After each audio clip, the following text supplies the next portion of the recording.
चुलिन्छ कहाँ उचाइ हाम्रो हिमालय नरहे, चुलिन्छ कहाँ उचाइ हाम्रो हिमालय नरहे, रहौँला कहाँ नेपाली हामी नेपालै नरहे। धन्यवाद।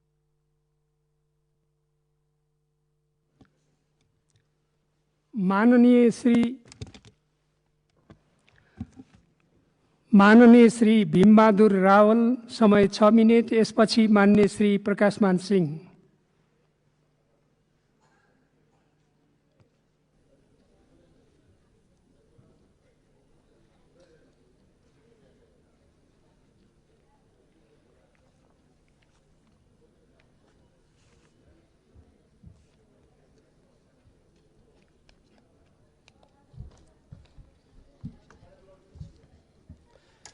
सम्माननीय सभामुख महोदय,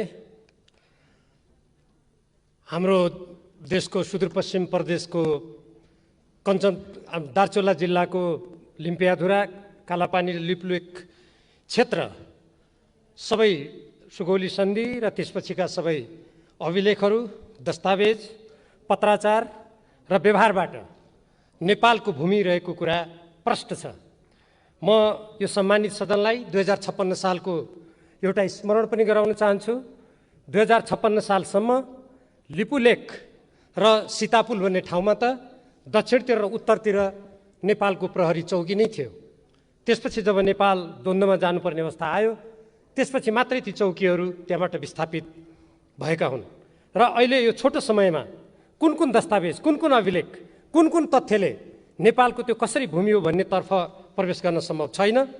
म यति मात्र भन्न चाहन्छु, यो नेपालको भूमि जो भारतले अतिक्रमण गरेको छ, त्यो अतिक्रमणलाई नक्सामा अङ्कित गरेर सबभन्दा पहिले असल छिमेकीको सम्बन्धमा समस्या उत्पन्न गर्ने काम भारतले नै गरेको, नेपालले त्यो काम गरेको होइन। नक्सा पहिले प्रकाशित गर्ने काम पनि नेपालले गरेको होइन।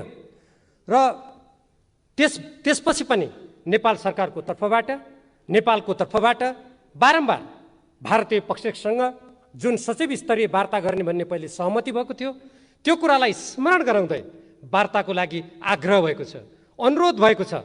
तर एउटा असल छिमेकी तथ्यको आधारमा वार्ताबाट समस्या समाधान गर्ने आशय मनसायका साथ सक्रियता नदेखाएको पनि भारतले नै हो। यो पनि हामीले हेक्का राख्नुपर्ने कुरा छ। त्यसको साथसाथै यो आज जुन हामीले नेपालको संविधानको अनुसूची 3 मा रहेको नेपालको नक्सालाई हाम्रो आफ्नो भूमि अङ्कित गरेर त्यसलाई प्रकाशित गर्ने कुरा यहाँ प्रस्तावको रूपमा आएको छ। यो प्रस्ताव नेपाली जनताको देशभक्तिपूर्ण भावनाको अभिव्यक्ति हो र यो सबै वर्ग, जाति, लिङ्ग, समुदाय र क्षेत्रका जनताको साझा आकांक्षा हो। मानिसहरूका वेशभूषा फरक हुन सक्दछन्, भाषा फरक हुन सक्दछन्, हिमालमा बस्न सक्छन् कोही तराई मधेसमा, कोही पूर्व, कोही पश्चिम।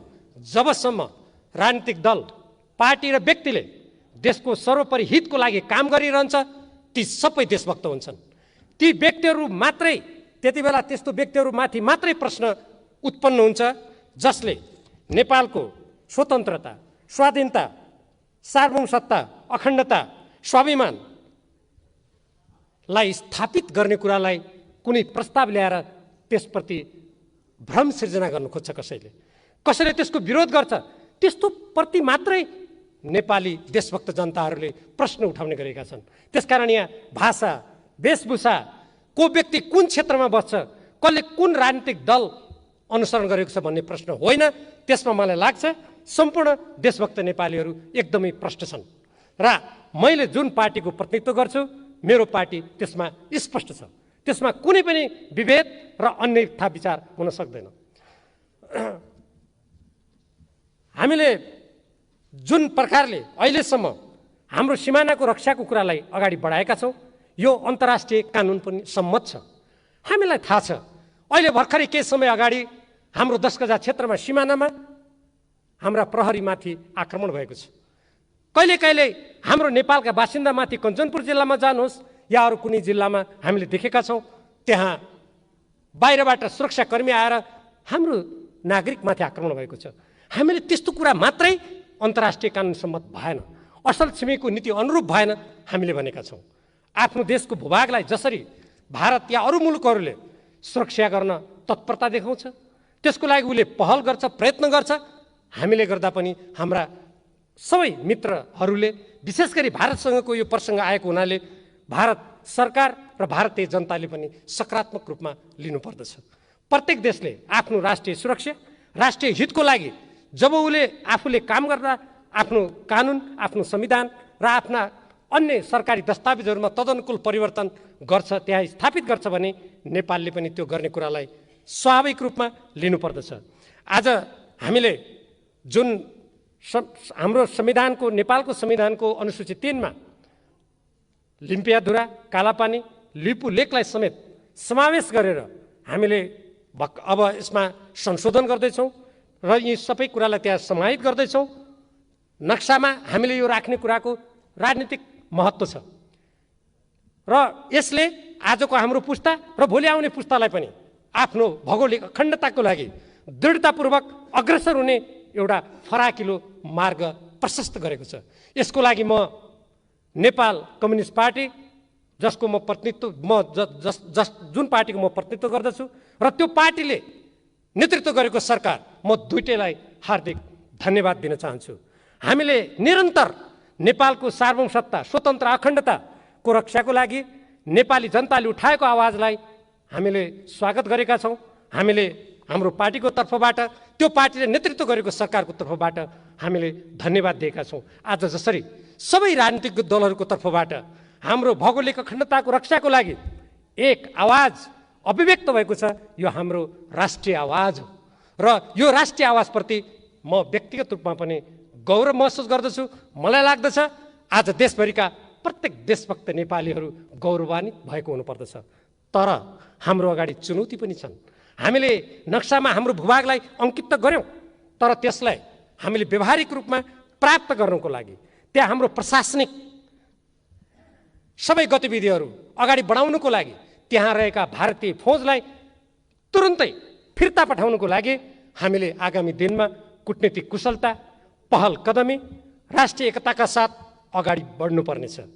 हामीले यस सन्दर्भमा हाम्रा अन्तर्राष्ट्रिय मित्रहरू, अन्तर्राष्ट्रिय सङ्घ संस्थाहरू सबैसँग हाम्रो देशको भावना, हाम्रो राष्ट्रको अखण्डताको लागि हामीले कुन तथ्यको आधारमा, कुन प्रमाणको आधारमा, कुन अभिलेखको आधारमा यी पाइला चालेका छौँ भन्ने कुरालाई बुझाउने गरी, प्रष्ट पार्ने गरी हामीले पाइला पनि चाल्नु पर्दछ। मलाई विश्वास छ नेपाल कम्युनिस्ट पार्टीले नेतृत्व गरेको सरकारले त्यो दिशातर्फ प्रभावकारी पाइला चाल्नेछ। निसन्देह नै त्यो सरकारको पछाडि आम देशभक्त नेपाली जनताहरूको सहयोग, साथ र समर्थन रहनेछ। यही सहयोग, साथ र समर्थनको बलमा हामी अगाडि बढ्नेछौँ। कोही मान्छेहरू भन्छन् हामी सानो देश छौँ, ठुल्ठुला शक्ति देशहरू छन्, के भय, डर त, त्रास त उत्पन्न हुँदैन? हामीभन्दा धेरै भूगोलको दृष्टिकोणले, जनसङ्ख्याको दृष्टिकोणले साना देशहरूले कूटनीतिक दृष्टिकोणबाट, सुरक्षाको दृष्टिकोणबाट र अन्तर्राष्ट्रिय क्षेत्रमा काम गर्ने दृष्टिकोणबाट आफ्नो सार्वभौमसत्ताको रक्षा मात्र होइन, ठुला ठुला शक्तिशाली मुलुकहरूलाई घुँडा टेकाएको पनि विश्व इतिहास छ। यसको अर्थ हामी कसैलाई घुँडा टेकाउन जाउँ भनेको होइन। आफ्नो मातृभूमिको रक्षाको लागि जसरी यो सम्मानित सदनमा हाम्रो सम्पूर्ण नेपाली जनताको देशभक्तिपूर्ण आवाज एक स्वर, एक शक्ति भएर यहाँ प्रतिबिम्बित भएको छ, आगामी दिनमा पनि यही विश्वासका साथ चाहे टेबलमा वार्ता गर्दा होस्, चाहे हामीले भोलि व्यवहारमा त्यो ठाउँमा काम गर्दा होस्, अगाडि बढ्नुपर्छ। र त्यो आत्मविश्वास र त्यो तथ्य अभिलेखको आधारमा अगाडि बढ्ने हाम्रो कामले निसन्देह नै हाम्रो अतिक्रमणमा परेको हाम्रो मातृभूमिको हिस्सालाई हामी पूर्ण रूपमा आफ्नो सार्वभौमसत्तालाई व्यवहारिक रूपमा ल्याइ छोड्नेछौँ। यस प्रसङ्गमा हामीले हाम्रो सम्पूर्ण सिमानालाई सुरक्षा गर्नेतर्फ पनि सोच्नुपर्छ। सुस्ताको प्रसङ्ग छ, इलामको सन्दकपुरमा जानुहोस् त्यसको प्रसङ्ग छ, कञ्चनपुरको प्यारातालमा जानुहोस् त्यसको प्रसङ्ग छ, अनेकौँ प्रसङ्गहरू छन्। यहाँ सबै कुराहरू अहिले उल्लेख गर्न सम्भव छैन। यो यस्तो उपयुक्त बेला हो जहाँ हाम्रो भौगोलिक अखण्डताको रक्षाको राष्ट्रिय चेतना जागृत भएको छ। हामी एकमत भएका छौँ। यस्तो बेलामा असल छिमेकीसँग हाम्रो कुनै पनि मतभेद नहोस्, विवाद नहोस्, हामी सुमधुर सम्बन्ध कायम गरौँ। हामी उचाइमा सम्बन्ध गयो, विशाल भयो भन्छौँ, त्यो व्यवहारमा प्रमाणित हुनुपर्दछ। जब हाम्रा कुनै पनि छिमेकीले या हाम्रो कुनै पनि मित्र राष्ट्रले अब हाम्रो सार्वभौमसत्ता, हाम्रो स्वाधीनता, हाम्रो आत्मनिर्णयको अधिकारमा कुनै पनि प्रकारको हस्तक्षेप गर्दैनन्, त्यसमा सौहार्दपूर्ण व्यवहार गर्छन्, हाम्रो भूमिको सम्मान गर्छन्, हाम्रो आत्मनिर्णयको अधिकारको सम्मान गर्छन्, हाम्रो स्वतन्त्रताको सम्मान गर्छन्, अनि हामी ढुक्क हुनेछौँ। साँच्चीकै हाम्रो सम्बन्ध सुमधुर भएछ, साँच्चीकै त्यो उचाइमा पुगेछ। अन्यथा हामीले सचेत भएर ती अगाडिका समस्याहरू कुन रूपका छन्, कुन गहिराइका छन्, हामीले राम्ररी सोच्नु पर्दछ र राम्ररी बुझ्नु पर्दछ। र अब मलाई समय आए जस्तो लाग्छ। एक त कोरोना विषाणुको सङ्क्रमणको कारणले गर्दा पनि चाहे भारत होस् चाहे अरू देशहरू हुन्, सबैले आफ्ना सीमा सुरक्षाको कुरालाई धेरै महत्त्व दिएका छन्। हामी एउटा स्वतन्त्र देश हौँ। 1950 को सन्धिमा कहीँ पनि नेपालको सीमा अन्तर्राष्ट्रिय कानुनबाट नियमन हुने छैन भनेर कहीँ पनि लेखेको छैन। हामी त्यो कुरालाई पनि सम्झौँ। त्यसकारण अब अन्तर्राष्ट्रिय कानुनबाट हाम्रो सम्पूर्ण सीमालाई नियमन गर्नुपर्दछ। म आफू गृहमन्त्री हुँदाखेरिको मलाई एउटा स्मरण गराउन चाहन्छु सम्मान्य सहमुख महोदय। म त्यसपछि मेरो कुरालाई समाप्त पनि गर्न गइरहेको छु। त्यो बेलामा भारतीय पक्षले मैले स्वयं वार्तामा जाँदा भनेको मलाई स्मरण छ, यो हाम्रो सिमाना जुन अन्तर्राष्ट्रिय कानुनबाट नियमन भएको छैन, त्यो कारणले तस्करी बढेको छ, यहाँ कतिपय सिमानामा अपराधहरू हुने गरेका छन् भन्ने कुरा उहाँहरूले भन्नुभएको थियो। मैले जवाबमा भनेको थिएँ, त्यसो भए हामी हेर्दा उस्तै उस्तै छौँ, हामी अनुहार पनि चिन्न गाह्रो छ। त्यसकारण महोदय, त्यसो भए हामी अन्तर्राष्ट्रिय कानुनअनुसार नियमन गरौँ। त्यसपछि कुरा मोडियो। अहिलेको यो उपयुक्त बेला हो। त्यसकारण समग्रतामा दुई देशको बिचको सम्बन्धलाई समस्या रहित बनाउनको लागि पनि अन्तर्राष्ट्रिय कानुन बमोजिम हाम्रो सीमा नियमन गर्ने बेला आएको छ। हामी यसतर्फ पनि सोच्नको लागि म सम्बन्धित पक्षसँग विशेष आग्रह गर्न चाहन्छु। हो, जनता पनि राष्ट्रिय, त्यसमा कुनै शङ्का छैन। हामी तर भूमि पनि राष्ट्रियता हो। भूमिमा टेक्ने ठाउँ छैन, हाम्रा खुट्टा राख्ने ठाउँ छैन भने हामी शून्यमा तैरिन सक्दैनौँ। त्यसकारण जाँदै मलाई कवि माधव घिमिरेको एउटा कविताको सम्झना हुन्छ। चुलिन्छ कहाँ उचाइ हाम्रो हिमालय नरहे, चुलिन्छ कहाँ उचाइ हाम्रो हिमालय नरहे, रहौँला कहाँ नेपाली हामी नेपालै नरहे। धन्यवाद।